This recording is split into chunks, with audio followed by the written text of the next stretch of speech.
নমস্কার বন্ধুরা, অর্পিতা স্পিরিচুয়াল চ্যানেলে আপনাদের সবাইকে স্বাগত। আশা করি আপনারা প্রত্যেকে খুব ভালো আছেন। বন্ধুরা, আজ হলো 18ই ভাদ্র, বামন দ্বাদশী।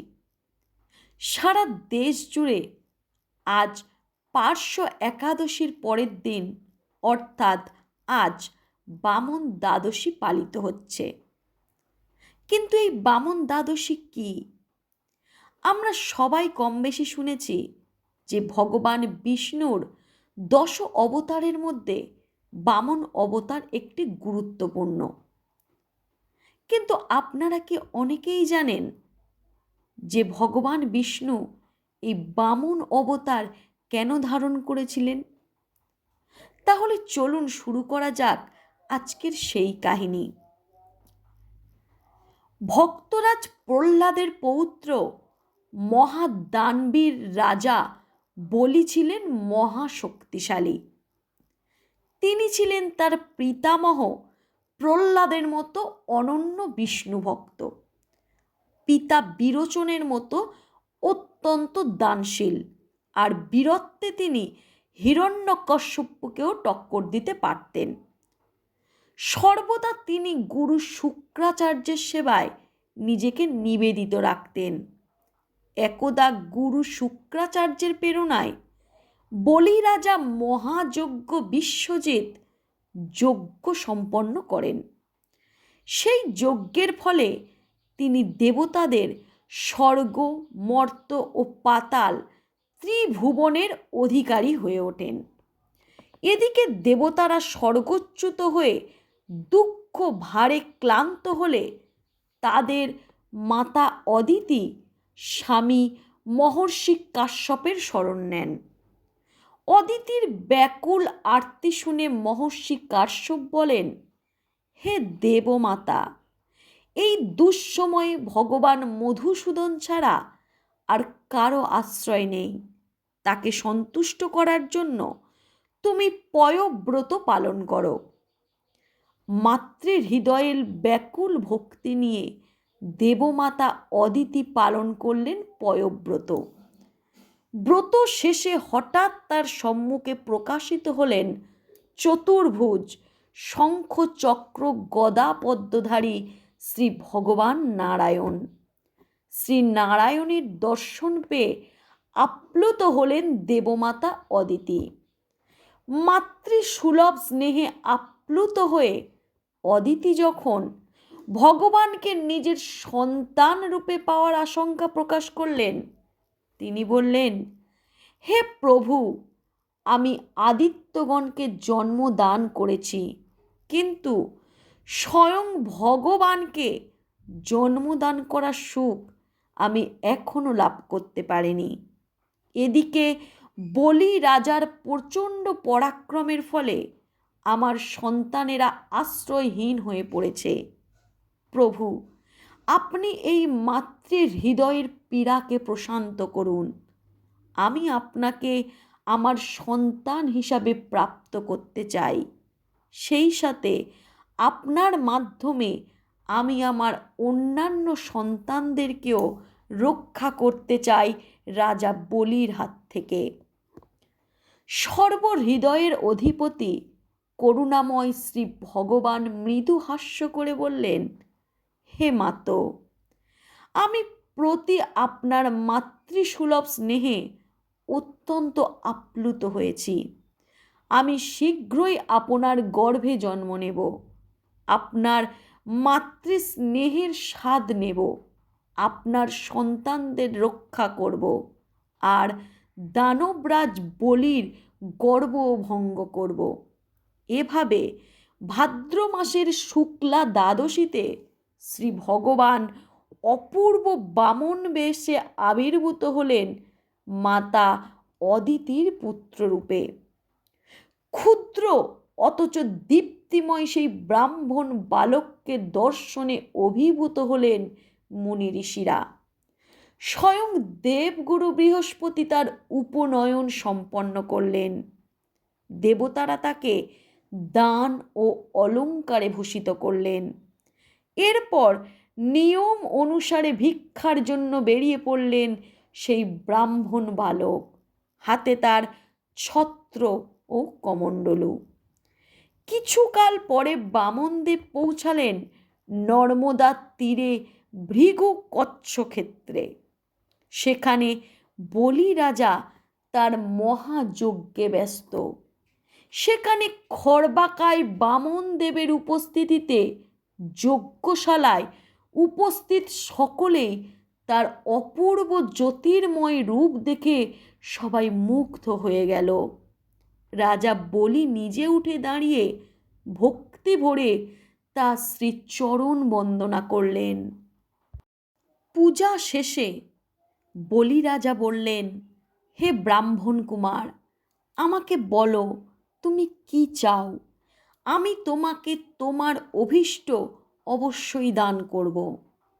তখন বামনদেব স্নিগ্ধ কণ্ঠে বললেন, হে মহাদানবীর, আমি এক তুচ্ছ ব্রাহ্মণ, আমার ত্রিপদ ভূমি যথেষ্ট। আপনি আমাকে 3 পা পরিমাণ জমি আমাকে দান করুন। রাজা বলি প্রথমে হেসে উঠলেন, আমি ত্রিলোকের অধিপতি, এক দ্বীপ বা এক লোক পর্যন্ত তোমাকে দান করতে পারি, আর শুধু তুমি 3 পা ভূমি চাও? শ্রী বামনদেব বললেন, যার যা প্রাপ্য সেটুকুই যথেষ্ট, আমি ত্রিপাদ ভূমিতেই সন্তুষ্ট হব। এদিকে বামনদেবের আগমন ও দান প্রার্থনা খুব নিবিড়ভাবে পর্যবেক্ষণ করছিলেন অসুর গুরু শুক্রাচার্য। খর্বাকায় বামন বালকের ওপর সন্দেহ হওয়ায় তিনি এই বালকের আসল পরিচয় জানার জন্য ধ্যান শুরু করলেন। কিন্তু কি আশ্চর্য, ধ্যানের মাধ্যমে শুক্রাচার্য জানতে পারলেন এ বামন বালক আর কেউ নন, স্বয়ং শ্রীহরি বিষ্ণু। সাথে সাথে তিনি বলি রাজাকে সতর্ক করলেন, বললেন, রাজন, শ্রীহরি দেবতাদের পক্ষ নিয়ে তোমাকে ছলনা করছেন। তুমি তাকে দান করলে সব কিছুই হারাবে। এই দান দেয়া তোমার পক্ষে সম্ভব নয়। কিন্তু বলির হৃদয়ে অন্য দৃঢ় সংকল্প। তিনি ভাবলেন, আমি ভক্ত প্রহ্লাদের বংশধর, যদি শ্রীহরি আমার কাছে দান চান আমি তাকে ফিরিয়ে দেব কি করে? ভগবানকে কিছু দেওয়ার জন্য যদি আমাকে নরকেও যেতে হয় তবু আমি পিছুপা হব না। পাপীগণ পাপ কর্ম করে নরক ভোগ করে, আমি না হয় ভগবানের চরণে সর্বস্ব সমর্পণের জন্যই নরকে যাব। তাই এই প্রথমবার তিনি গুরুকে অমান্য করলেন। শুক্রাচার্যের কথা অমান্য করে দান দিতে উদ্যত হলেন বামনদেব। আর ক্ষুব্ধ হয়ে শুক্রাচার্য অভিশাপ দিলেন বলিরাজকে, বলি তুমি শ্রীভ্রষ্ট হবে। তবুও বলি বিচলিত হলেন না। তিনি কমণ্ডলু হাতে সংকল্প নিলেন দান করার। অতঃপর তিনি বললেন, হে বামন, নাও মাপো তোমার ত্রিপদ ভূমি। বলি অবাক দৃষ্টিতে তাকিয়ে রইলেন। যখন সেই ক্ষুদ্র ব্রাহ্মণ মুহূর্তে রূপান্তরিত হয়ে গেল বিশাল ত্রিবিক্রম রূপে, স্বর্গ মর্ত পাতাল জুড়ে ছড়িয়ে পড়ল তার সীমাহীন আকার। এক পদক্ষেপে তিনি পৃথিবী আচ্ছাদিত করলেন, দ্বিতীয় পদক্ষেপে স্বর্গলোক অধিকার করলেন। দেবতারা আনন্দে ভাসল, ব্রহ্মা তার ঊর্ধ্ব চরণে অর্ঘ্য নিবেদন করলেন। এবার ভগবান প্রশ্ন করলেন, হে রাজন, আমার তৃতীয় পদক্ষেপ রাখব কোথায়? মহাদানবীর বলি কণ্ঠে অটল ভক্তির সুরে বললেন, প্রভু, আমার মস্তক ছাড়া তো আর কিছুই নেই। এই শিরই আপনার তৃতীয় পদক্ষেপের স্থান। আর সঙ্গে সঙ্গেই তিনি ভগবানের শ্রীচরণে মস্তক সমর্পণ করলেন। ভগবান বামন সেই মস্তকে পদার্পণ করলেন। এইভাবেই বলিরাজা সম্পূর্ণভাবে আত্মসমর্পণ করেছিলেন শ্রী ভগবানের চরণে। সমস্ত ত্রিলোক জেনেছিল বলিরাজার সমর্পণের কথা, বিষ্ণুর প্রতি তার ভক্তির কথা। এমনকি তার পিতামহ প্রহ্লাদও ভগবান বিষ্ণুকে বলেছিলেন, প্রভু, আমার পৌত্রের আপনার প্রতি এই অটুট ভক্তি ও সমর্পণ দেখে আপনার প্রতি আমার ভক্তিকে খুব ছোট বলে মনে হচ্ছে। শ্রী বামনদেব বলির ভক্তি দেখে অশেষ কৃপায় বললেন, হে বলি, তুমি সত্যিই মহাভক্ত। তুমি এখন সুতলে গমন করো, সেখানে বিশ্বকর্মা নির্মিত প্রাসাদে বাস করবে। আমি স্বয়ং তোমার দ্বার রক্ষক হয়ে থাকব। আর সাবর্ণী মতান্তরে তুমি পুনরায় দেবতাদের রাজা ইন্দ্র হবে। এই আশীর্বাদ পেয়ে বলি আনন্দ অশ্রুতে ভিজে গেলেন।